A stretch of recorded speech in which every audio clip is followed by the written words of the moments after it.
Les pido que se sienten y que abran sus copias de la palabra del Señor en Lucas capítulo 20. En el boletín se indica versículos del 20 a 26, pero vamos a leer del 19 en adelante. No porque Aarón lo haya predicado mal el domingo pasado, sino porque es un versículo que nos sirve de puente para lo que veremos. Lucas 20, del 19 al 26.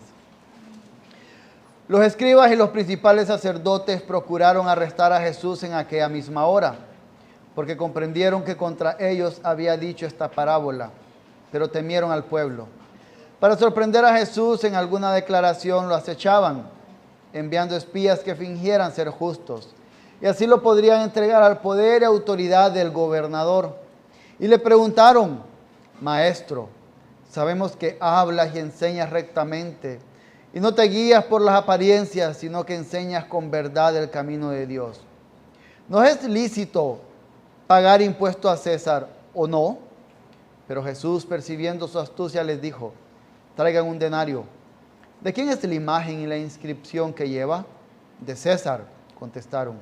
Entonces Jesús les dijo: Pues den a César lo que es de César y a Dios lo que es de Dios. Y no podían sorprender a Jesús en palabra alguna delante del pueblo, y maravillados de su respuesta, se callaron. Señor Dios, hoy mientras concluye este día de reposo, permite que tu palabra hable a nuestros corazones, que nos muestre lo hermoso que es nuestro Cristo, cuánto lo necesitamos cada día. Permite que sea tu Espíritu Santo guiando mis pensamientos. En el nombre de Jesús. Amén. Mi cuñado estudió en una universidad de agricultura en Catacamas. Él estaba interno ahí y usaba un uniforme de trabajo.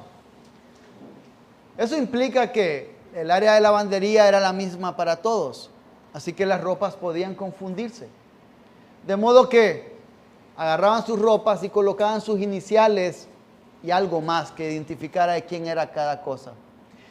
Pero sucede que a veces metían las cosas en las lavadoras y cuando las sacaban, había ropas que no era necesario ver las iniciales, se sabía de quién era.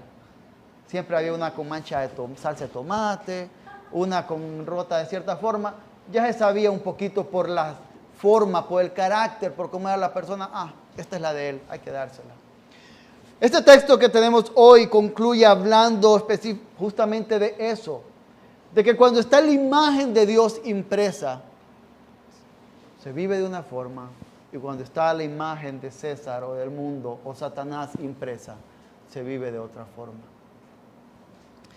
Y lo vamos a ver desde 4 puntos que vamos a ir señalando, y el primero lo encontramos en los versículos 19 y 20. Y alguien me pidió que titulara los puntos porque ayuda, así que este primer punto se llama: El enemigo de mi enemigo es mi amigo. ¿Qué encontramos aquí? Recordemos, Adán estuvo predicando acerca de estos fariseos retando la autoridad de Jesús. Y en respuesta, después está la parábola de los labradores malvados que predicó Aarón, donde Jesús les está señalando lo malvados justamente que son.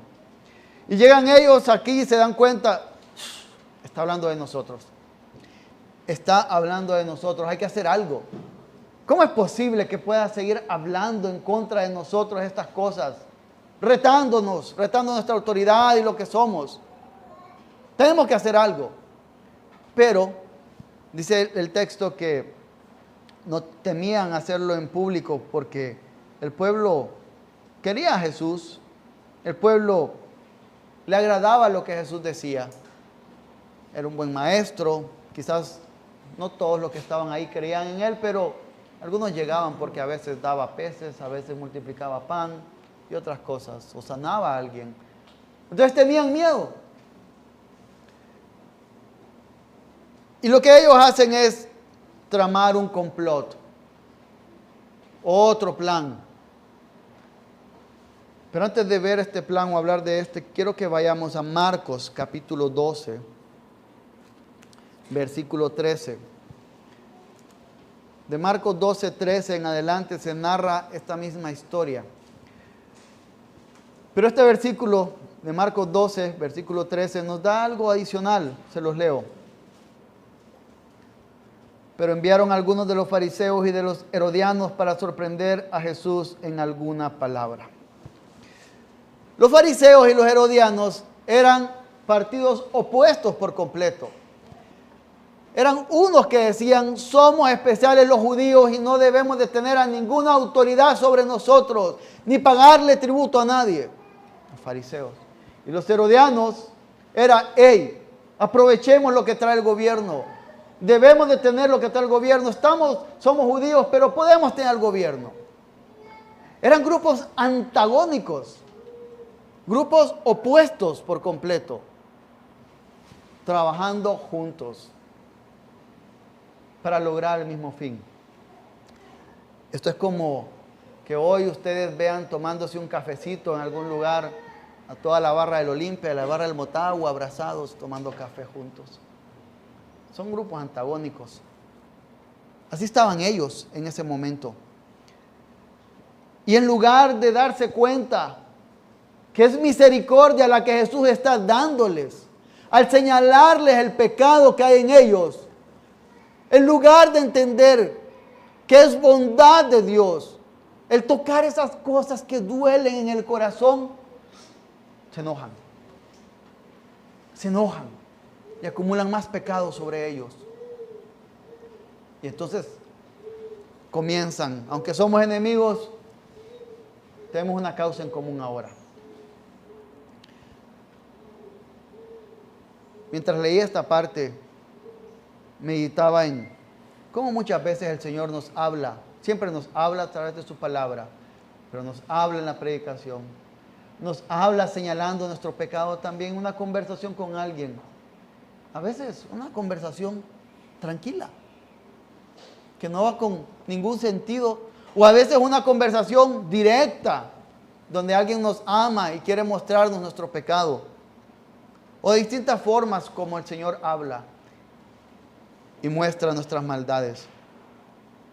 Y nosotros, en lugar de reconocer que es misericordia de Dios cuando nuestro pecado es expuesto, nos enojamos y queremos defendernos.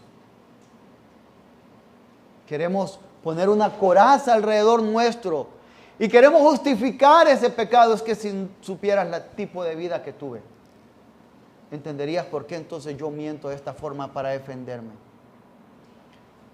Si supieras el abuso que recibí, entenderías por qué no puedo confiar en las personas y siempre las ataco, siempre me estoy defendiendo.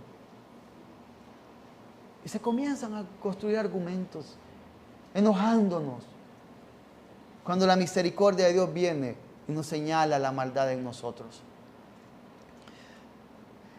Pero en esto también buscamos frentes comunes. Nos damos cuenta que alguien está molesto por eso mismo que la palabra señala que es pecado y nos acercamos a ellos, aunque a veces ni siquiera son creyentes. O son creyentes que no sabemos si en verdad lo son. Esto es como cuando los niños se enojan con el papá, con la mamá y van con el hermano. Es que mi papi siempre esto. Sí, es cierto. A mí me pasó lo mismo. Y hacen un frente en común ahí juntos, enojados. Esto es lo que sucede a veces. Cuando alguien nos señala nuestro pecado, buscamos a aquella persona o empezamos a tirar por ahí. Tal vez este está enojado por esto mismo. Y cuando pica algo, empezamos a hablar y nuestro corazón se suelta. Es cierto, es que se nos sabe, viene a hablar de pecado y él es pecador también. Y no entiende eso. Y empezamos a tirar ahí. Buscamos a alguien que nos dé la razón. Buscamos a alguien que nos chinee, que nos carguen a rurú, duérmase mi niño, pobrecito. Buscamos a alguien que justifique nuestra maldad. Porque tal vez está viviendo en la misma maldad o en otra. Y esto desde ahí va mostrando realmente ¿Qué tanto está impresa la imagen de Cristo en nosotros? Recordemos que el agua y el aceite no se mezclan. ¿O qué comunión tiene la luz con las tinieblas?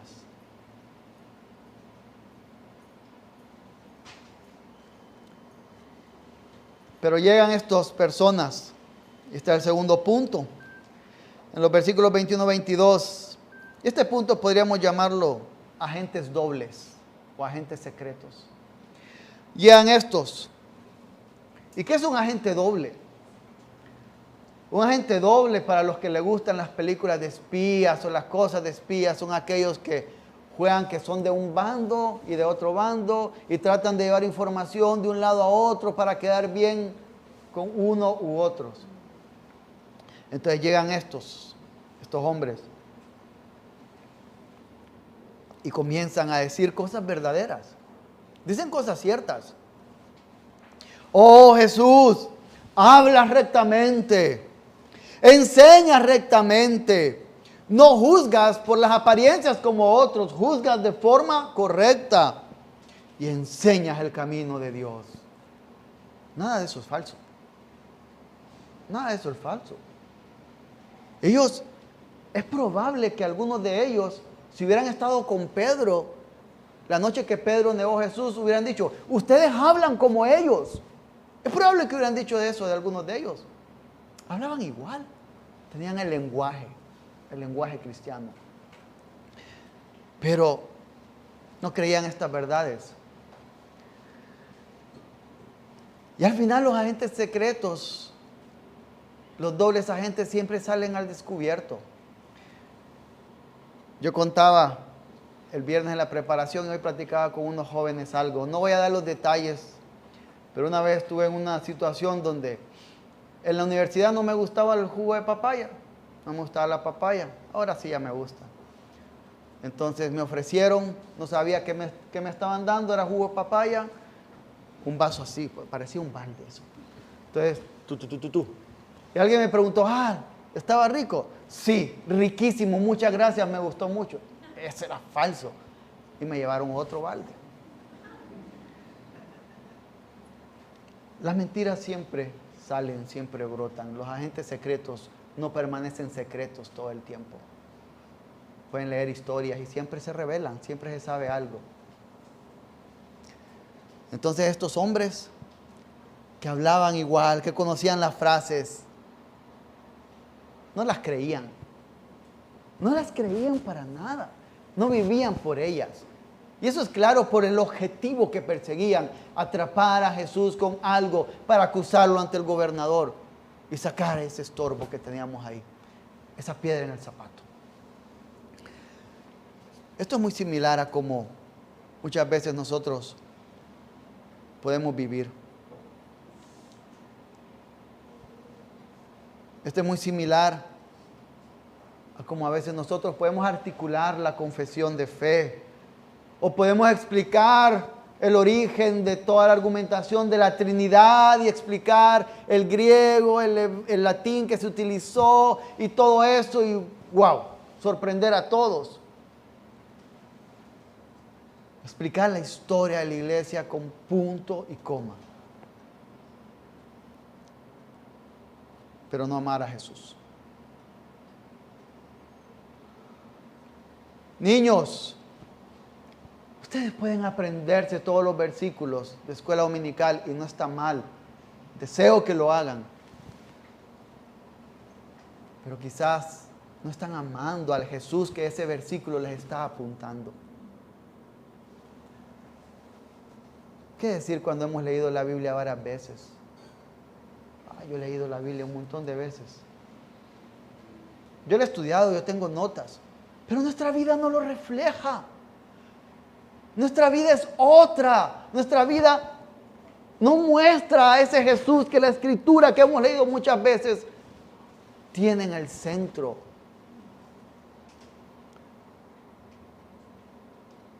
Así como estaban estas personas. Quiero aclarar, no estoy diciendo que sea malo poder explicar las más grandes verdades teológicas. Es bueno. No es malo haber leído la Biblia muchas veces, es bueno. No es malo memorizar la palabra de Dios, es bueno. Pero cuando esto no refleja que conocemos a Cristo, hay que cuestionarnos cosas. Incluso a veces alguien nos puede preguntar, ¿y qué ha hecho Cristo para ti? Y responder, ay, Cristo es todo, Él me quitó de este dolor que tenía en mi espalda, o Él me quitó de esta preocupación o de esta deuda que tenía, y nunca decir, Él perdonó mi pecado. Él me mostró que yo era pecador y que necesitaba un Salvador.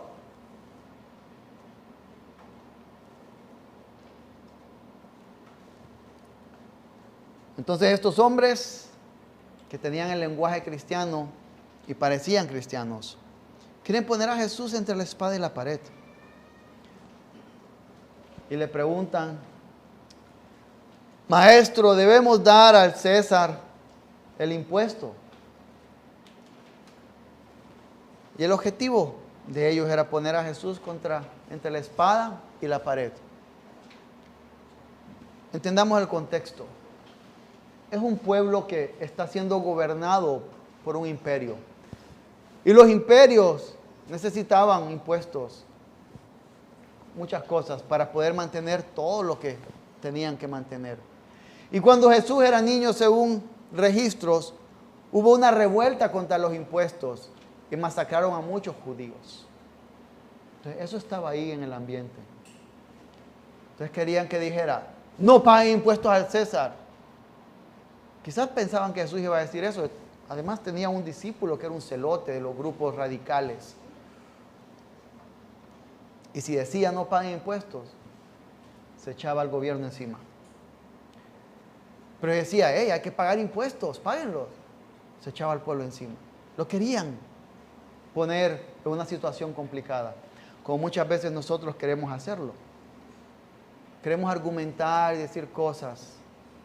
Amor es amor. Y otras cosas. Queremos poner a Jesús entre la espada y la pared.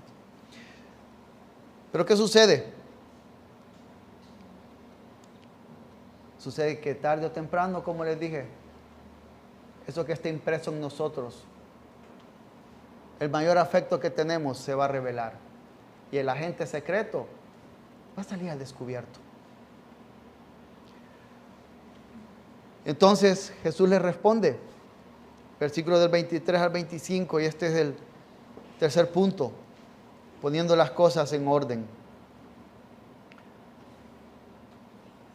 Jesús les dice, hay que dar al César lo que es del César y a Dios lo que es de Dios. Él conocía sus corazones. Lo hemos visto una y otra vez en los evangelios. Él es Dios.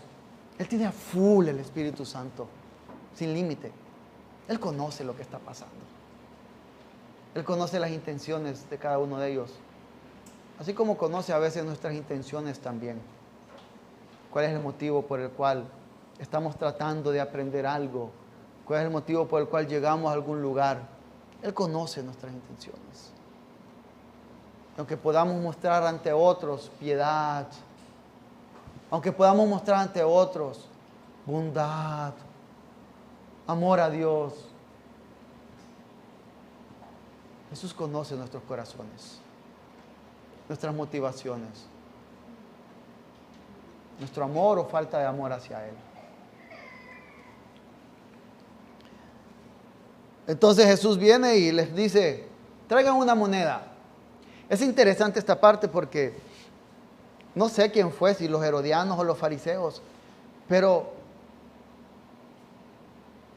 imaginen lo complicado que pudo haber sido si fue un fariseo que llevó la moneda. Usar la moneda del sistema que critican. Habían más monedas en circulación, no era la única. Habían más monedas en circulación, pero el utilizar la moneda romana tenía varias implicaciones. Primero, era más fácil comerciar, pero segundo, los emperadores romanos se llamaban hacia ellos como divinos. Entonces cada una de las monedas tenía algo que decía sumo pontífice, y ya saben de dónde algunos tomaron algunas cosas con eso. Sumo pontífice, como el puente hacia Dios, o el divino, el Hijo de Dios. Siempre tenían, cada uno le cambiaba algo, pero hablando que eran divinos. Entonces ellos criticaban ese sistema y andaban la moneda en curso de ese sistema que criticaban. Entonces la llevan y Jesús dice, den al César lo que es del César. Y con esto Jesús está haciendo una declaración. Una declaración en donde Jesús está diciendo que el gobierno es bueno.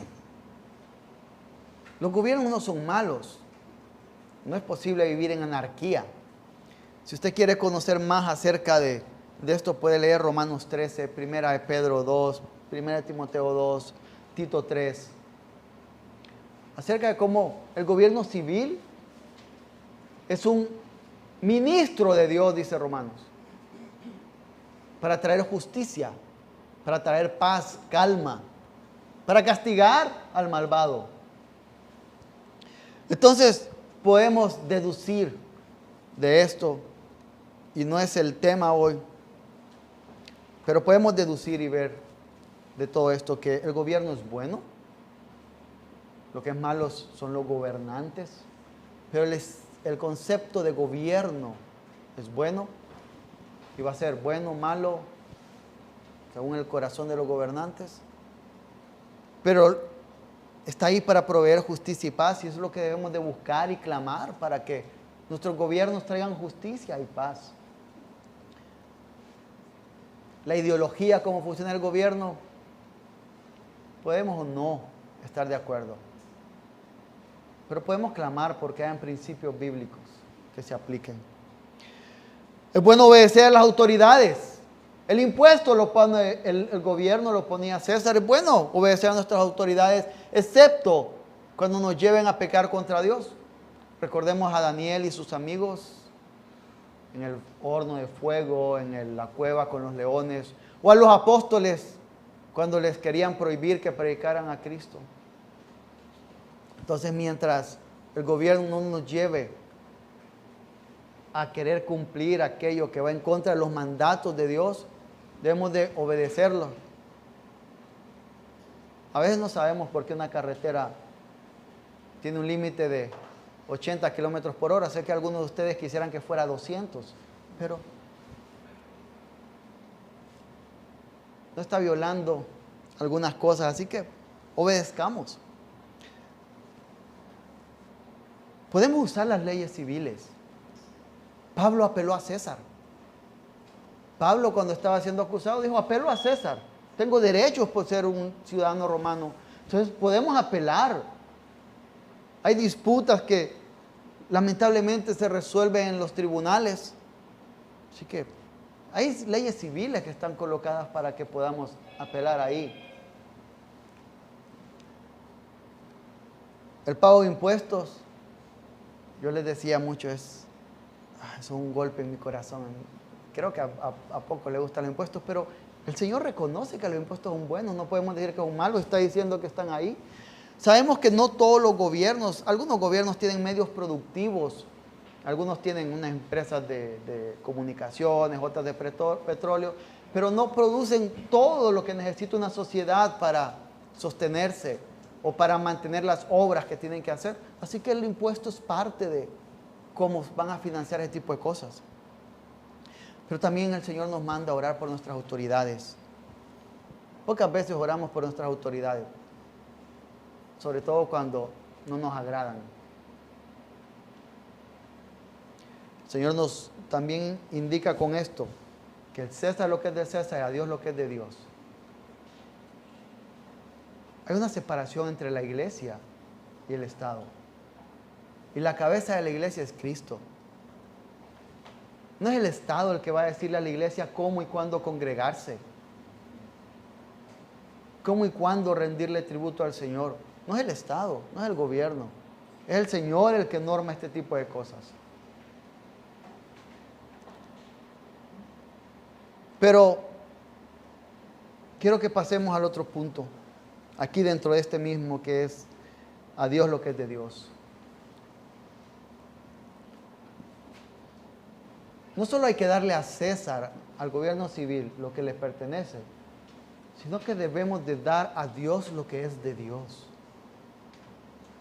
reconocerlo como Señor, darle adoración, cumplir sus mandamientos, proclamar sus verdades, su evangelio, vivir para su gloria. También es algo que debemos de hacer, anhelar el retorno de Cristo. Ahora, ¿y cómo? Acabamos de ver una moneda que tenía el sello de a quien le pertenecía. Les pido que vayan a Efesios 1. Vamos a movernos unos cuantos citas bíblicas ahora. Efesios 1, versículos 13 y 14 nos dicen: en él también ustedes, después de escuchar el mensaje de la verdad, el evangelio de su salvación, y habiendo creído, fueron sellados en él con el Espíritu Santo de la promesa, que nos es dado como garantía de nuestra herencia, con miras a la redención de la posesión adquirida de Dios para alabanza de su gloria. Hemos sido sellados, es decir, una imagen ha sido puesta en nosotros, una etiqueta, algo que indica que pertenecemos al Señor. Así como esa moneda de César indicaba que era del César, el Espíritu Santo nos ha sellado, pertenecemos al Señor, estamos siendo transformados a la imagen de Cristo. Quiero que vayan a Colosenses 3.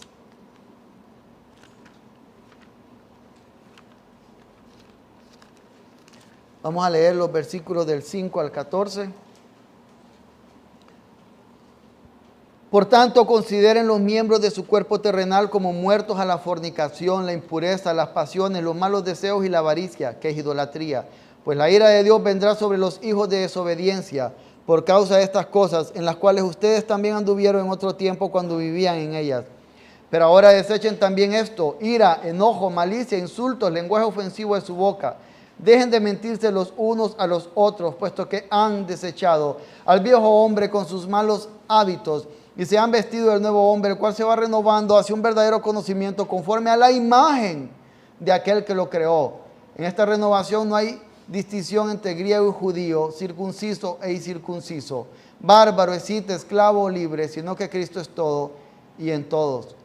Entonces ustedes, como escogidos de Dios, santos y amados, revístanse de tierna compasión, bondad, humildad, mansedumbre y paciencia, soportándose unos a otros y perdonándose unos a otros. Si alguien tiene queja contra otro, como Cristo los perdonó, así también háganlo ustedes.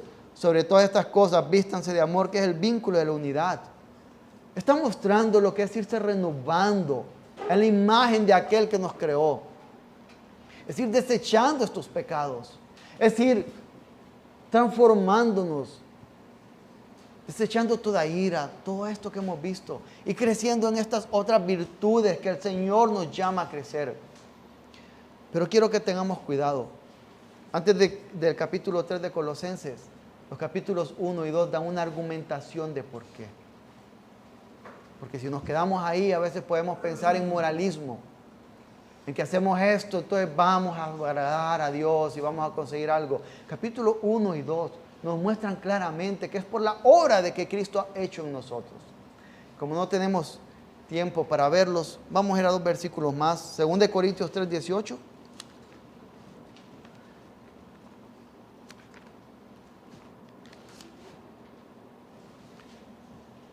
Segunda de Corintios 3, 18 dice: pero todos nosotros, con el rostro descubierto, contemplando como un espejo la gloria del Señor, estamos siendo transformados en la misma imagen de gloria en gloria, como por el Señor el Espíritu. Estamos siendo transformados por el Espíritu Santo. Somos llamados a vivir en esta santidad. Somos llamados como creyentes a vivir de una manera que traiga gloria a Dios, pero entendiendo que es el Espíritu Santo transformándonos a nosotros, que es el Espíritu Santo obrando en nosotros, y por lo cual tenemos que correr hacia Cristo por el Espíritu Santo para que podamos crecer en esta transformación. Y esto nos hace preguntarnos, hoy septiembre 2023, si vamos un año atrás, 2 años atrás, 3 años atrás, alguien podría decir que somos distintos. Alguien podría decir que el Espíritu Santo nos ha transformado y que esos pecados que eran tan a flor de piel en nosotros ya no están ahí. Alguien podría decir, sos distinto, pero para bien. ¿O no hay una transformación a la imagen de Cristo en estos años, en este tiempo? Corremos al Señor nosotros constantemente, le decimos, Señor, transfórmame a la imagen de Cristo. ¿O estamos por nuestras propias fuerzas queriendo ser la obra maestra de la perfección? Finalmente, el versículo 26, que es el cuarto punto, que es calla y corre a Cristo. Dice que estos hombres, cuando Jesús les da la respuesta, dice, no podían sorprender a Jesús en palabra alguna delante del pueblo. Y maravillados de su respuesta se callaron. Dios es eterno. ¿Alguno de ustedes cree que los argumentos que puede estar levantando en su corazón en contra de Dios son nuevos para Él? Los argumentos que cada generación, que cada época levanta contra Dios no son nuevos para Él. Y siempre a cada argumento lo hace callar. Cuando muestra la verdad de Cristo, cuando se muestra la verdad de Dios, lo hace callar. Estos hombres se maravillaron y callaron. Si usted no conoce al Señor,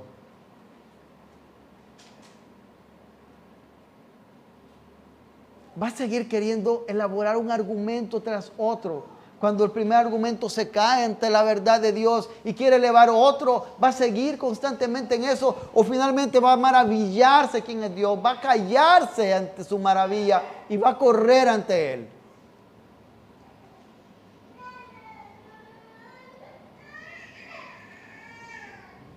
Esto es lo que debemos de preguntarnos.